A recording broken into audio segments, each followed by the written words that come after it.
حضرت آمینہ کہتی ہے سنو حضور کی شان کیا، حضور کی شان کیا. حضرت آمینہ تیسرا مہینہ گزرا، چوتھا مہینہ گزرا، پانچواں مہینہ گزر گیا. فرماتی جیسے جیسے دن گزرتے جاتے تھے ویسے ویسے میری قسمت کے تالے کھلتے جاتے تھے. واہ بے شک. بولو یار سبحان سبحان اللہ اللہ. سبحان اللہ اب نہیں بولو گے تو قبرستان جا کے بولو گے. سبحان اللہ سبحان. جیسے جیسے دن گزرتے جاتے تھے میری قسمت کے تالے کھلتے جاتے تھے. فرماتی ہیں 5 مہینے گزر گئے، ہر مہینے کوئی نہ کوئی نبی آتا رہا اور مبارکباد دیتا رہا. اگر سنی مبارکباد دے تو تیرے پیٹ میں درد ہوتا ہے، نبی مبارکباد دے تو تیری نانی مر جاتی ہے. کیوں کلیجے پھٹتے ہیں تمہارے؟ حضرت آمینہ کہتی ہیں، اگر اعلیٰ حضرت کی ہم بات کریں تو کہتے ہیں جی وہ تو بریلی والے ہیں، انہوں نے تو عشق میں کر دیا. چلے انہوں نے عشق میں کیا، نبی کی امی تو سچی کہہ رہی ہیں. اگر میری آپ نہ مانیں گے تو کچھ نہیں جاتا آپ کا، اور نبی کی امی کی اگر نہیں مانی تو کچھ نہیں رہتا آپ کے پاس. پھر بے شک یہ یاد رکھنا، بے شک اگر ان کی نہیں مانو گے تو بچے گا ہی کچھ نہیں. بے شک. بات نبی کی امی کی ہے.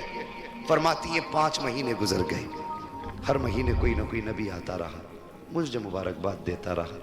5 مہینے کے عرصہ گزرنے کے بعد ایک دن حضرت عبد المطلب کعبے میں طواف کر رہے ہیں. عرب کا دستور یہ تھا کسی کا شوہر انتقال کر جاتا تو 1 سال تک عورت سوگ منایا کرتی تھی. کتنا؟ 1 سال. یاد کر لو بچوں، کتنا؟ 1 سال. 1 سال تک سوگ منایا کرتی تھی. سوگ میں کیا تھا؟ خوشبو نہیں لگانی ہے، بن سور کے نہیں نکلنا ہے، نئے کپڑے نہیں پہننے ہیں، صاف ستھرا نہیں ہو کے نکلنا ہے. یہ ساری چیزیں سوگ میں شامل تھی. تو یہ وہاں کا دستور تھا. حضرت عبد المطلب کعبے کا طواف کر رہے ہیں، کچھ سردار اکٹھا ہوئے حرم شریف میں آئے. کہنے لگے عبد المطلب، کہا جی. کہا کعبے کے متولی ہو؟ بے شک. خاندان قریش کے سردار بھی ہو؟ بے شک. کہا ایک بات ہے. کہا کیا؟ کہ بتائیے ہمارے عرب کا یہ دستور ہے کہ نہیں؟ کہا کون سا؟ کہ ہمارے یہاں کسی عورت کا شوہر انتقال کر جائے 1 سال تک سوگ مناتی ہے عورت. کہا ہاں ہے. کہا پھر آمینہ اپنے شوہر کا سوگ کیوں نہیں منا رہی ہیں؟ اتنا سننا تھا. عبد المطلب کی آنکھیں سرخ ہو گئی، چہرہ زرد، بدن سرد ہو گیا، گردن جھکی. کہنے لگے کیا کہہ رہے ہو؟ کہا ہم نہیں کہہ رہے، پورے مکے کی عورتیں کہہ رہی ہیں. کہا ایسی کون سی چیز تم نے آمینہ میں دیکھی ہے جو میری آمینہ سوگ نہیں منا رہی ہو؟ کہنے لگے مکے کی عورتیں کہہ رہی ہیں کہ آمینہ وہ عطر لگا کے جاتی ہے جو مکے کے بڑے بڑے سردار گھرانوں میں عطر نہیں ملے گا، ایسا عطر آمینہ لگا کے گلیوں سے گزرتی ہے.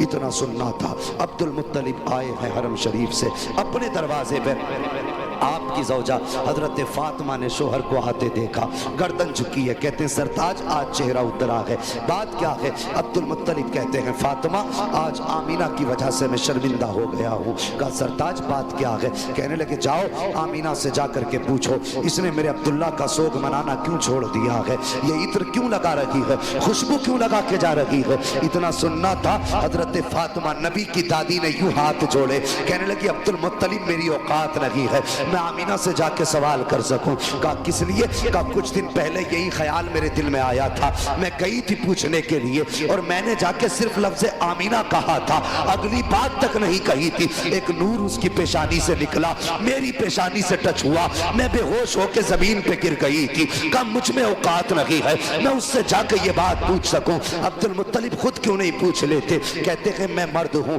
تم جا کے خود پوچھو. کہا پھر ایسا کرو دونوں ساتھ چلتے ہیں. اب ذرا غور کرنا، حضرت عبد المطلب آ رہے ہیں، ساتھ میں آپ کی زوجہ حضرت فاطمہ نبی کی دادی آ رہی ہے. جیسی آئی ہے نبی کی امی اپنے گھر کے اندر ہے، دیکھا سسر آ رہے ہیں، اپنی جگہ سے اٹھ کے کھڑی ہو جاتی ہے. اللہ اکبر، یہ ادب تھا سسر کا. ایک کونے میں سمٹ کے کھڑی ہو گئی. سسر آئے ہیں، سلام کیا. آج گھروں کے حالات آپ دیکھیے، آج سسر بہووں کو فرینڈ بول رہے ہیں کہ یہ تو میری دوست ہے، یہ میری فرینڈ ہے. فاخر ظالم، تجھے حیا حیا تک نہیں آئی، تیری زبان کیسے چل جاتی ہے؟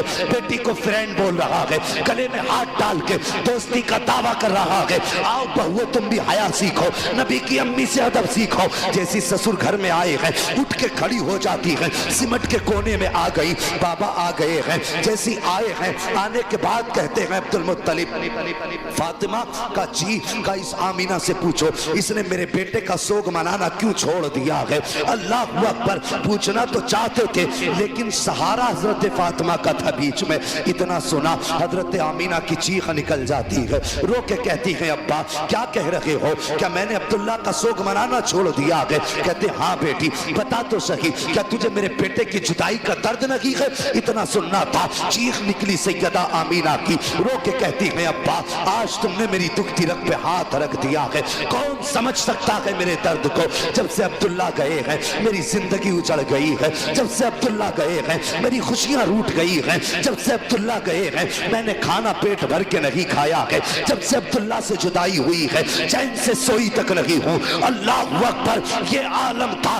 کہا بیٹی اگر سوگ منا رہی ہو تو بتاؤ خوشبو کیوں لگاتی ہو؟ اتنا سننا تھا۔ کہتی بابا ایک راز تھا میرے سینے میں، ایک درد تھا میرے سینے میں، میں چاہتی تھی یہ راز کسی سے بیان نہ کروں، یہ راز کسی سے نہ بتاؤں۔ کہا بیٹی کون سا راز؟ کہا ابا جی آج آپ نے پوچھ لیا ہے، آپ کی ناراضی کے ڈر سے بتانا پڑ رہا ہے۔ بابا میں نے کوئی خوشبو نہیں لگائی ہے، کوئی عطر نہیں لگایا ہے، آپ کے بیٹے کا سوگ منانا نہیں چھوڑا ہے۔ کہا بیٹی اگر عطر نہیں لگایا ہے تو تیرے بدن سے یہ خوشبو کے جھونکے کیوں آ رہے ہیں؟ جدھر سے تو گزرتی ہے وہ عورتیں تیرے تذکرے کیوں کر رہی ہیں؟ تب حضرت آمینہ نے کہا تھا ابا جی سچائی یہ ہے کہ میں نے عطر نہیں لگایا ہے، خوشبو نہیں لگائی ہے، بلکہ جب سے آپ کے بیٹے عبداللہ کی امانت میرے شکم میں آئی ہے، میں جن گلیوں سے گزرتی ہوں وہ گلیاں بھی خوشبو سے مہک جایا کر۔ سبحان اللہ، نعرہ تکبیر، نعرہ رسالت، نعرہ